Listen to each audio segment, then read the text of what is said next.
Bonjour à tous et à toutes, bienvenue sur Sorare Gagnant, c'est Benoît. Aujourd'hui, je vous fais un sujet, une petite vidéo sur le DNP, le Do Not Play.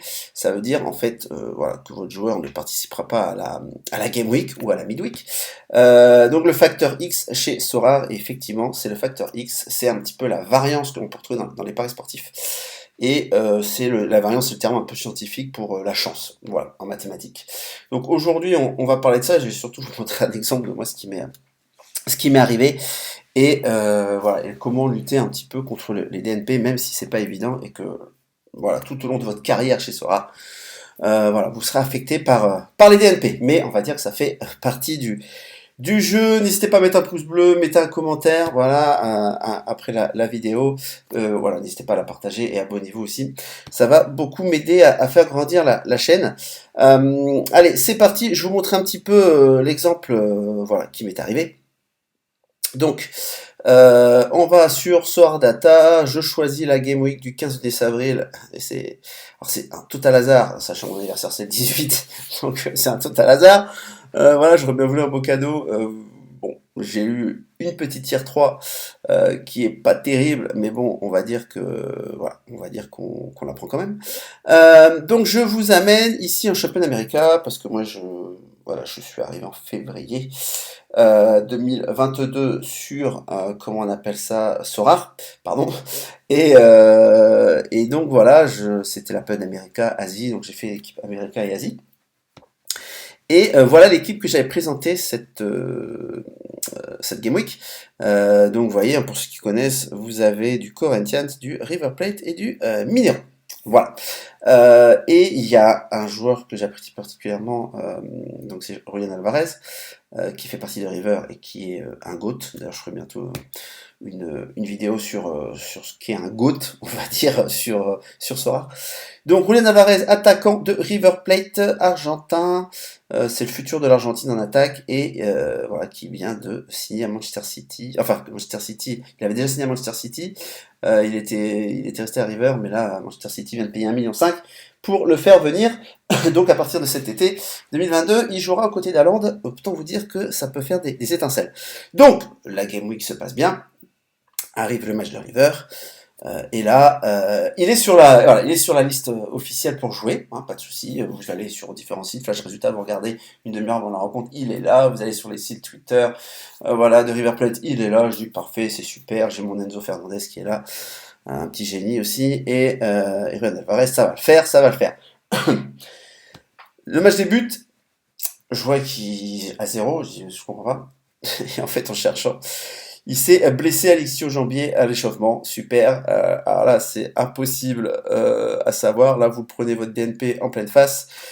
Vous pouvez rien y faire, sachant que vous voyez, je l'ai là, je l'ai ici en Altar Limited et j'en ai 3, hein, donc j'en ai plus 2 d'ailleurs, j'en ai vendu un. Voilà, donc bref, donc en fait, ça me plombe celle-là et ça me plombe celle-là. Bon, celle-là, c'est pas très très grave, j'avais encore un DNP en plus en Asie. Donc, comme vous voyez ici, je vous ai déjà expliqué dans une autre vidéo, j'expliquais un peu sur la data. Donc là, j'ai une tier 3, d'accord, et je suis à 26,33 points d'une tier 2, à 53,75 points d'une tier 1 et à 78,80 points d'une tier 0, ce qui me ramenait à la 15e place, c'était beau. Sachant que Monsieur Julian Alvarez, donc là, j'ai dit quoi, allez, j'aurais pu, je pense, largement avec 53-75 points, sachant qu'ici, vous voyez un petit coefficient ici, 1,085, 1,08, 1,028,5, 1,08, bon bref. Ça, en fait, c'est le bonus, voilà, qui a multiplié par rapport à la note de votre joueur. Donc, moi, c'est assez simple, pardon. Déjà, pour avoir une tier 1, il aurait fallu voilà, qu'il marque autour de 50 points, on va dire, parce que je vais vous faire le calcul tout de suite. 50 points, ça vous aurait fait, ça m'aurait fait, pardon, du 54-25, et il manquait combien ici, j'ai dit 53, ben voilà, c'était fait. Donc, voilà, il m'aurait fallu 50 points d'Alvarez. Et là, vous dites, ouais, mais Alvarez, d'habitude, il marque combien? Pas de souci, on va aller voir ça. Julian Alvarez, vous cliquez sur la carte, et vous allez dans SO5 Score, et vous voyez. Bon, là, c'est un peu toutes les notes qu'il a, donc déjà, vous dites, ah ouais, quand même. On va juste regarder titulaire. Voilà, vous enlevez tout ce qui est là, vous gardez juste le petit maillot bleu titulaire. Et là, vous remarquez qu'il fait du 66,6, 53,7 de score, plus 14,6 de A à score. Bon, c'est impressionnant parce que j'ai jamais vu autant de sang. Mais je suis même pas sûr que Kylian Mbappé en fasse autant. Voilà, vous voyez que le dernier match, il a planté 6 buts. Je sais pas si ça vous parle, vous avez forcément entendu parler. Donc voilà, on va dire qu'il m'aurait marqué hein, les 50 points que je voulais. J'aurais eu une tier 1 au lieu d'une tier 3, c'était réglé. Il a quand même marqué 31 buts, 10 passes D en 38 matchs de titularisation. Bon, je dis ça, je dis rien. Pour ceux qui ne le connaissaient pas encore, bah ça y est, vous venez de le connaître. Je reviens à Alvarez. Donc voilà, on va dire que là c'est un gros impondérable qui m'est arrivé. Voilà, dessus, et voilà, vu que j'en avais plusieurs, ben, c'est un petit peu comme quand on est paris sportif, vous faites un combiné, que vous avez une base, vous avez même pari un peu partout, et que ce pari-là passe pas. Bon, alors maintenant j'ai appris de mes erreurs, et je fais très attention à pas essayer de mettre les mêmes attaquants dans différentes équipes, même si quand vous avez un joueur que vous adorez, ben, vous le mettez. Mais là, franchement, le DNP, il était impossible à anticiper. Voilà, une blessure à l'ischio-jambier à l'échauffement, il a senti que ça tirait un peu, l'entraîneur n'a pas voulu le faire jouer. Bon, bah voilà, c'est compréhensible, j'aurais fait pareil, mais moi, ça me tue entre guillemets comment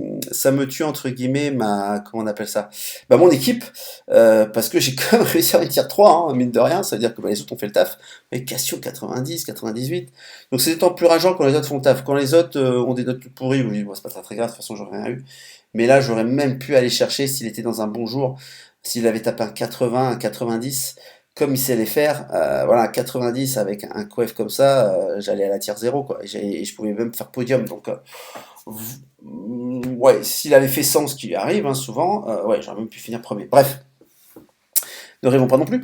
Mais donc voilà, comme vous voyez, le DNP Do Not Play, c'est chiant entre guillemets sur Sora, mais vous allez y avoir droit. Hein, ça, c'est une évidence. Même les grands managers du jeu, pour en avoir discuté avec quelques-uns, ça arrive. Donc voilà, c'est pour ça qu'on parle de variance. Voilà, et ça va fluctuer suivant les périodes. Donc toujours, alors comment vous faites pour éviter les DNP? Ben, vous allez sur les Twitter, vous allez sur le site officiel des équipes, vous essayez de regarder un petit peu les équipes probables. Alors c'est compliqué, hein, parce que des fois, vous devez faire vos équipes 72 heures avant le match chez lieu, c'est très compliqué. C'est pour ça que suivre une équipe aussi, un championnat, ça aide. Parce que voilà, vous avez plus d'informations que, on va dire, le manager lambda en fait de Sorare qui lui, bon bah suit pas forcément les matchs ou tout ça, et n'est pas au courant de l'actualité. Donc c'est pour ça qu'il y a toujours un travail de recherche avant de faire son équipe. Voilà, bon bah écoutez, c'est tout pour moi. Je vous ai expliqué un petit peu le DNP, pardon, et c'est l'impondérable de Sorare. Donc n'oubliez pas que si vous voulez rejoindre la communauté Sorare gagnant, voilà, vous verrez un petit écran de fin. N'hésitez pas, j'ai mon lien d'affiliation en bas, devenez filleul et après, voilà, vous allez rentrer dans le groupe. Et je vais m'occuper de vous. Moi, ça fait pas longtemps que j'ai commencé, mais j'ai déjà acquis un certain nombre de rewards, 29, voilà. Je suis à 120 cartes maintenant, plutôt limité, donc j'ai 2 rares parce que c'était des opportunités. 29 cartes, j'ai 30% de rewards sur les équipes que j'ai, ce qui est énorme. Alors attention, hein, il y a de tout, il y a la tier 3, la tier 2, la tier 1, tier Géo, je crois que j'en ai eu une fois, il me semble. Voilà, donc ça progresse tout doucement. C'est ça qui est intéressant, donc aujourd'hui, voilà. Je peux vous aider, vous conseiller, et avec tout le groupe qu'on est en train de faire, sera gagnant, il y a un Telegram, il y a un Discord, j'ai mon mail aussi, voilà, donc une fois que vous êtes filleul, vous pouvez me contacter par mail, et je pourrai aussi vous aider, il n'y a pas de souci. Donc rejoignez-nous, rejoignez la communauté de Sora Gagnant et vous ne serez pas déçus et on passe vraiment de bons moments tous ensemble à discuter. Donc voilà, n'hésitez pas à franchir le cap, même si voilà, vous avez un petit peu peur de Sora, du monde de Sora, mais je vous expliquerai tout. Et c'est quand même très sympa, que ce soit à court terme, moyen terme ou à long terme, suivant ce que vous voulez faire. Allez, je vous laisse, à très bientôt pour une prochaine vidéo. Au revoir à tous.